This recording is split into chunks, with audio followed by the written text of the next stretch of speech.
guys, welcome back to my channel for a brand new video. Like a lot of YouTubers have said on here, I'm going through kind of like a lull when it comes to my creativity. Well, I was until today when I realized I'm gonna do a video about creativity because I feel like I have no creativity right now. Sounds a little weird because if you have no creativity, how are you going to do a video about creativity? But creativity for me is such a huge part of my life, so it's something that kind of comes easily that I can talk about, and I haven't talked about it yet on my channel. So I'm excited to bring that to you guys today. I'm going to focus on different parts of creativity. So there's so many different areas of creativity. We think of art as the main area of creativity, but there's also writing, which is an art. So you can kind of argue that all of these different subsets are all art of creativity, but it depends on how you look at it. So I see writing as an art. It's something that I'm really big on. I love to do blogs. I have a blog. I'll put that below.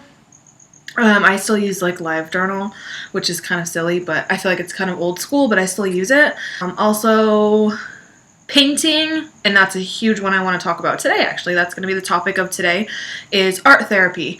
So painting as an art, my favorite thing to do is to paint things that are already existing. So one of my biggest things I like to do all year round, but especially around Halloween time, is go to Michael's and get their cement sculptures. So they'll have like skulls, buildings, that type of stuff. So I'll buy like a ton of those, like in bulk, and then I'll paint them throughout the year.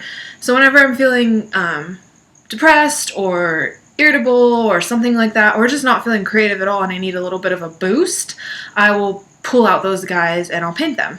Lately, that has been my problem, is that I am on summer break and I have so much time on my hands, but I have so many things I feel like I should be doing. So in order to slow myself down and to sort of calm myself down, I will paint these skulls that I have or buildings that I have. So my two that I have been working on, I have here that I'm going to show you guys, and I also have about 2 other projects that I've been working on that I wanted to share. And then I'll kind of go into my feels about art therapy as a coping mechanism. Whether you have depression or you're just stressed out or you have too much on your mind, you have too much going on, your brain is just running, at all speeds, full speed ahead, I totally understand that. And these are just one way that you could possibly use as a tool. So this can technically be part of the mental health series. I'm going to go ahead and consider it that.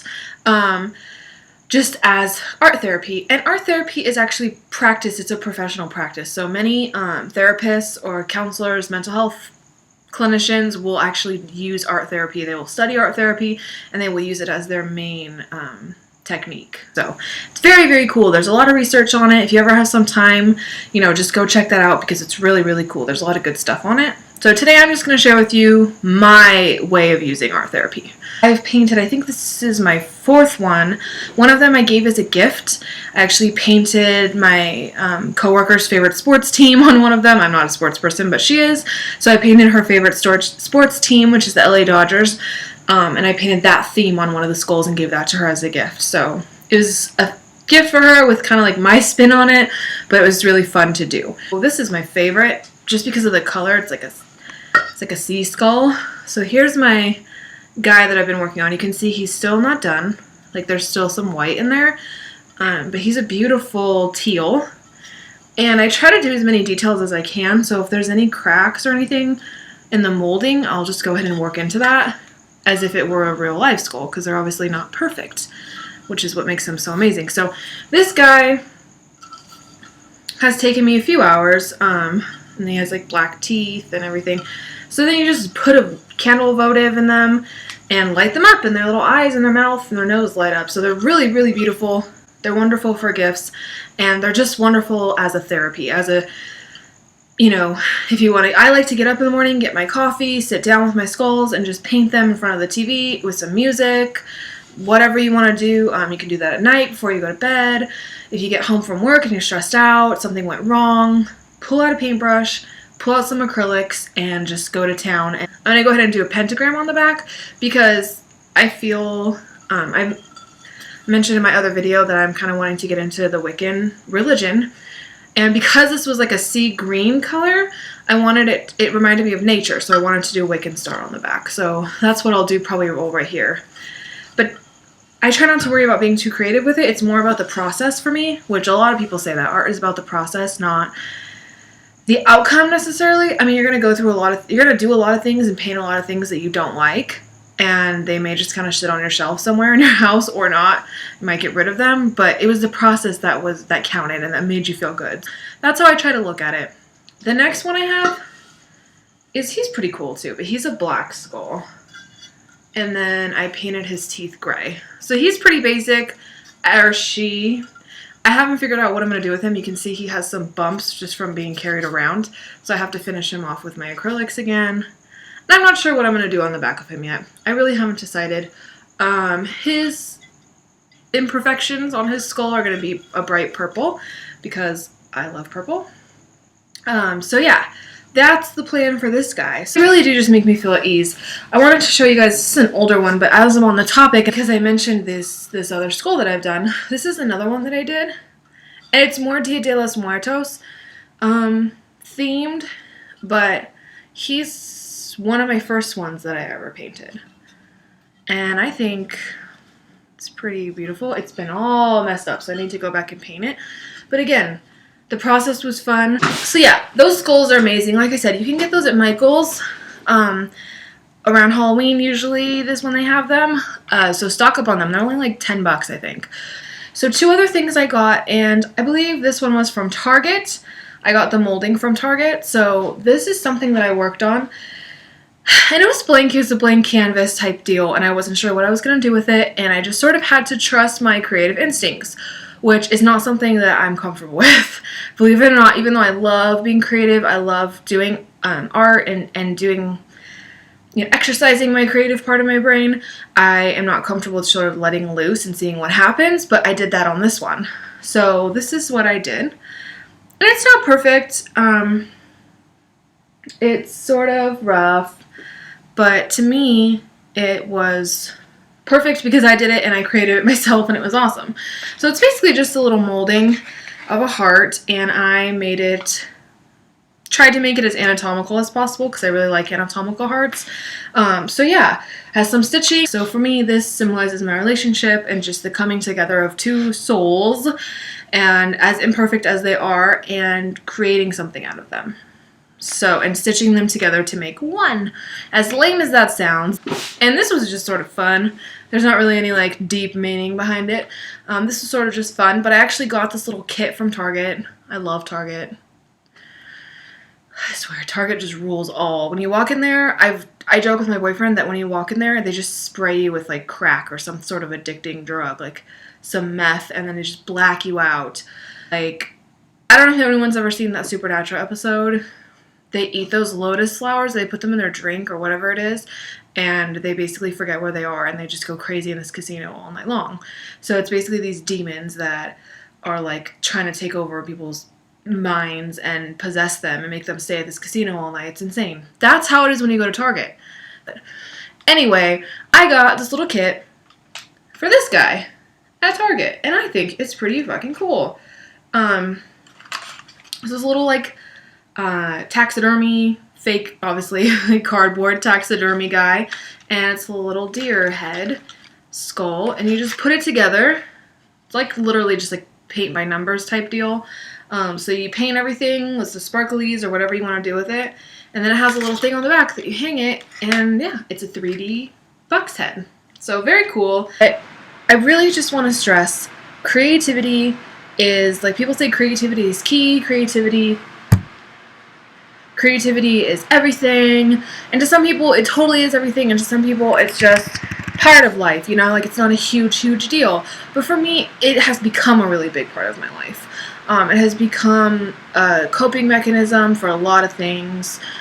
Recently, I've had some trouble in my family, so we've had some family issues, and really just whether it's painting the skulls that I showed you, painting the buck's head that I showed you. Another thing is outside. So I rent a house, but it's a family-owned house, so I've been kind of renovating it as much as I can. So I've been out painting like the gate. So it's an older old house, like an antique house.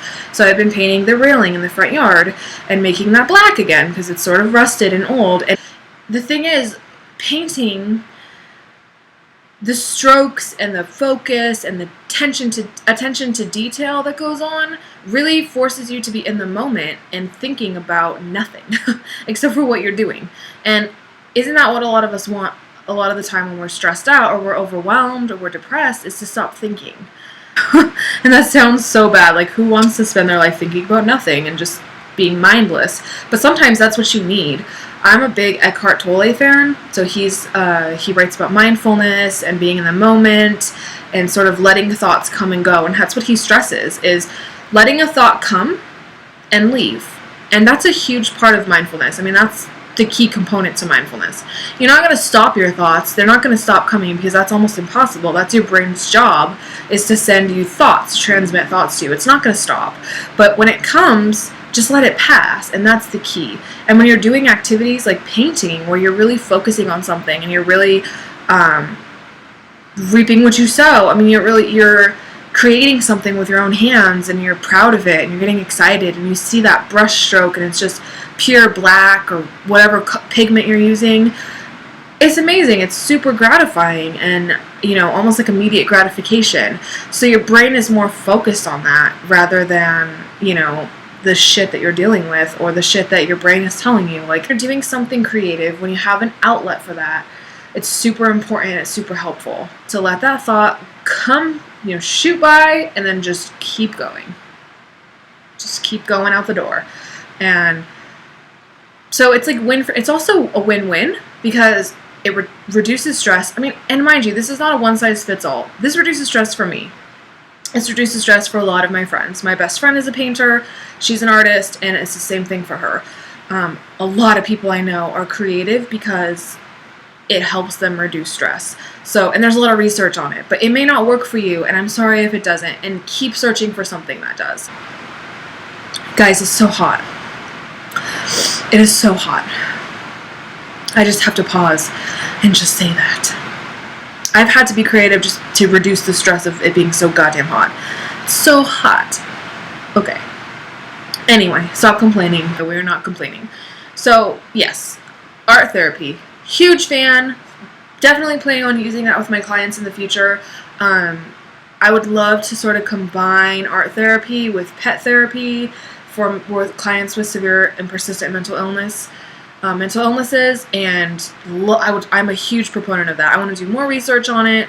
I think that therapists, clinicians, social workers, nurses, firefighters, police officers, I think everyone should use some sort of therapy, whether it's art therapy, music therapy, writing therapy. There's so many different types. And obviously there's the regular talk ones, but not everybody's into that, and especially artistic people, they're not going to want to sit and talk a lot of the time. So give them a blank canvas and some paintbrushes, some acrylics, or some watercolors, and they might just go for it, and you might make a huge difference. So that's what's great about these, like, being eclectic and having all these different techniques and knowing what's out there. Like writing, I think writing is a huge benefit to people.